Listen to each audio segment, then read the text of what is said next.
What's up, investors? It's the Russian dude. For more than 2 years, Russian propaganda has been shaping a narrative that places the blame on Ukrainian President Vladimir Zelensky for allegedly declining peace talks, including the Belarus plan and the Istanbul draft peace treaty. This portrayal conveniently suggests that while Putin's initiation of the war is a minor detail, Zelensky's refusal to engage is the real obstacle to peace. Zelensky is the real threat, according to the Russian propaganda. And the war still goes on because of him not willing to talk, not because Putin started it. As global fatigue over the ongoing conflict grows, this narrative unfortunately gains traction. More and more people and countries who want the war to end at all costs, whatever happens next, they start showing the slightest signs of taking Putin's side, saying that, whatever, let Russia take these lands, it is all destroyed anyways, peace and saving lives is much more important. This is what they think. And I know that me and you are not like this. We want justice to prevail and those responsible to be punished, however long it is going to take. The evil can never go unpunished. But at the same time, I understand the side of other people, even though I don't agree with them. Saving lives is the biggest priority, so yes, ending war as soon as possible is extremely crucial. But it should not come at the expense of Ukrainians, sacrificing their homeland through extremely disadvantageous Putin's peace deals. Putin might want to end the war. He just doesn't know yet how to do it and how to save the face in the process. The initial peace proposals, such as the Belarus peace plan and the Istanbul negotiations of 2022, demand a closer analysis after almost 3 years. At first glance, these attempts seemed like a viable pathways to ending the conflict. People involved and observers from around the world really hoped that this could at least end fighting. There was an assumption that this war indeed was going to be over quickly, because nobody at the time believed that there could be another huge warfare on the territory of Europe, the second biggest in size in casualties after the Second World War. However, after examining the peace proposals from the Russian side, the probability that Putin was genuinely seeking for a peaceful resolution appears highly unlikely. In the early days of the war, the situation was different from the prolonged hostilities we witness today. Throughout March 2022, leading up to the withdrawal of Russian troops from the Kiev region, Russian propaganda was solely focused on capturing the Ukrainian capital. There were not much talks about capturing other regions, fighting against NATO, or especially doing any sort of peace deals with the Zelensky's administration. The ultimate goal was not a negotiated settlement, but the complete military defeat of Ukraine, culminating in triumphant parade through Kiev's central streets. Public statements from Putin were mainly in between nuclear blackmail if somebody dares to interfere and assurances that the special military operation was proceeding as planned. Despite clear signs of the Russian offensive stalling, such as destroyed entire convoys and mounting losses, the mainstream Russian media maintained a narrative of an impending swift victory. Ukraine was portrayed not as a capable enemy, but as a mere obstacle, which will be easily defeated and hardly worthy of serious negotiations.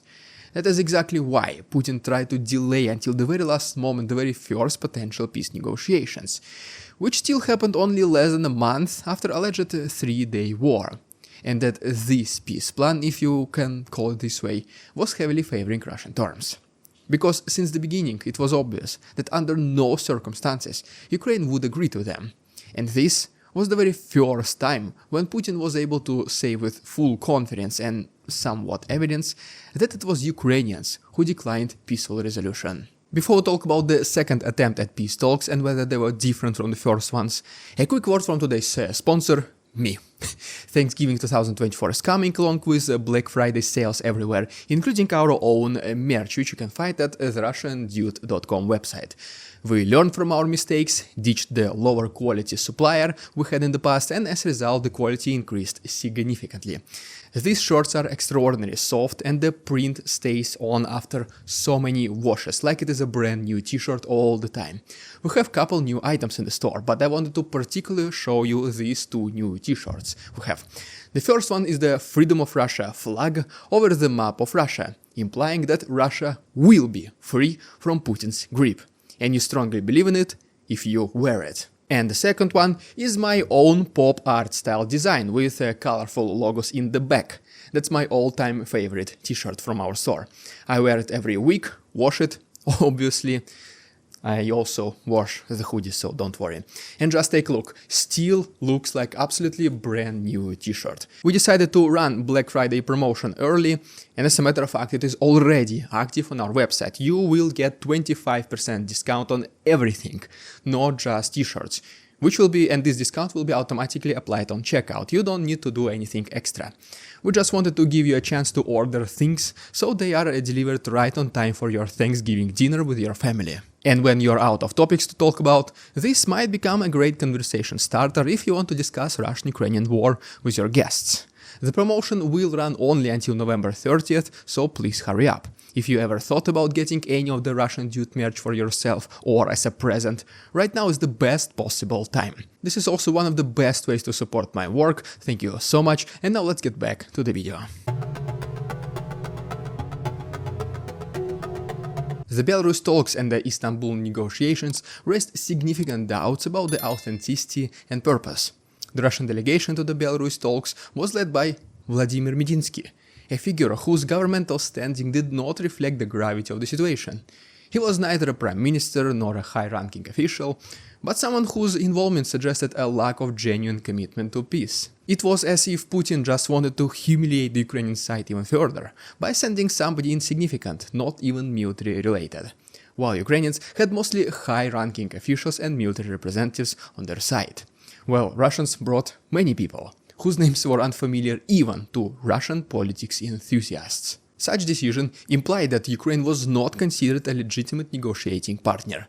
The very act of engaging in talks under such circumstances seemed more like a strategic maneuver to buy time or project a facade of diplomacy, rather than a sincere effort to end the conflict, which later on turned out to be exactly that. The Istanbul negotiations further complicated the picture.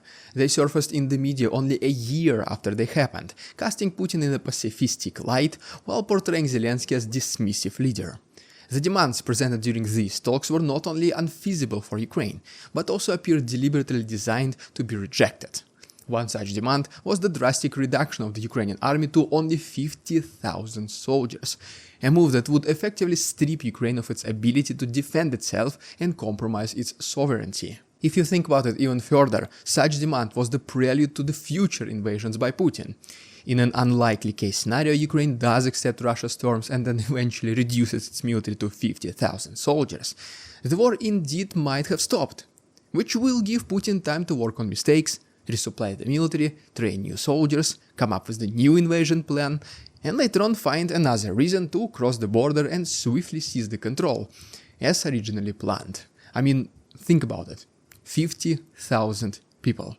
If you subtract the administrative and supportive personnel, high-ranked military officials like generals, who almost never engage in the actual combat, medics, drivers and so on, Ukraine might be lucky to only get a half of this number. That's like one whole division to defend against the entire Russian power. The number that Russian side itself loses in casualties in less than 1 month.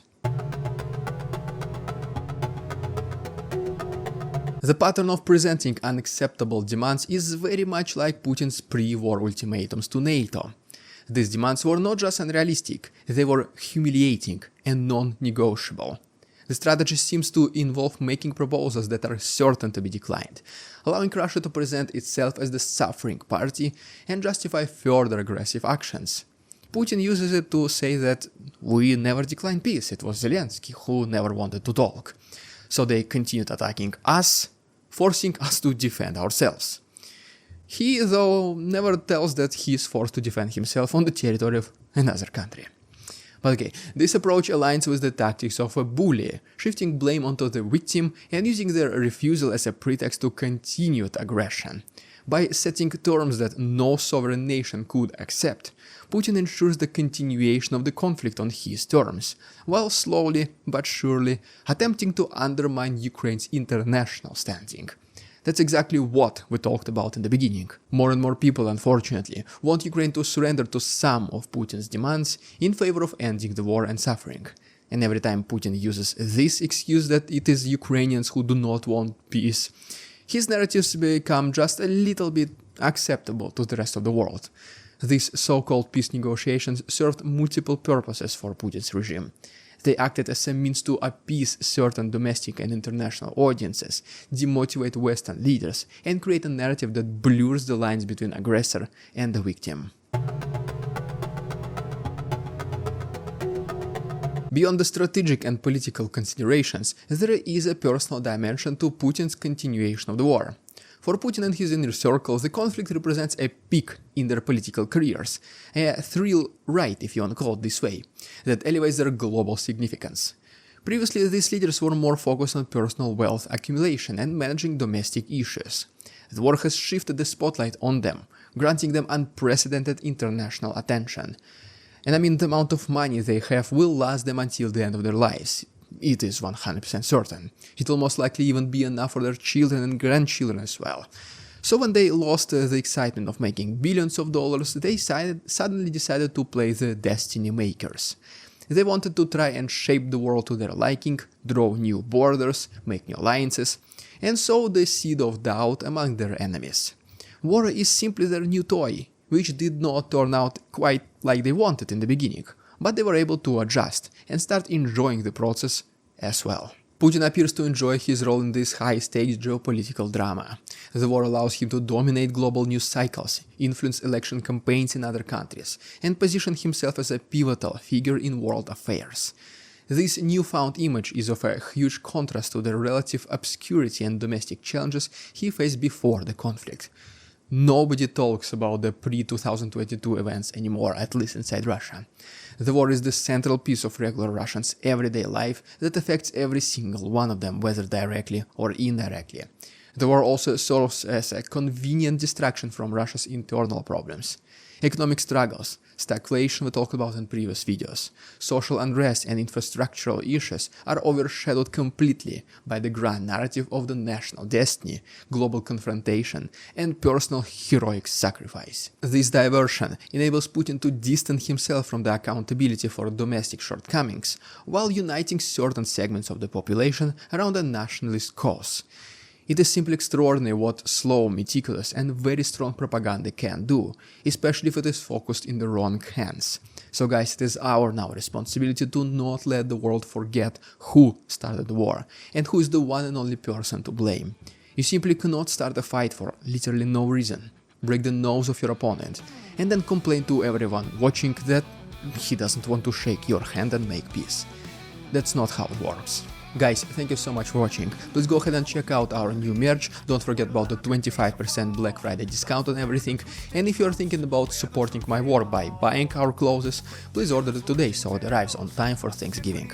If you enjoyed today's episode, please subscribe to my channel for more videos like this. Thanks so much for watching and see you tomorrow. We won't succumb to their tricks, the facade they try to sell. Their twisted words and feeble claims on us all they cannot quell. We see through their lies, their feeble attempts to sway. We do not believe in ridiculous Russian propaganda.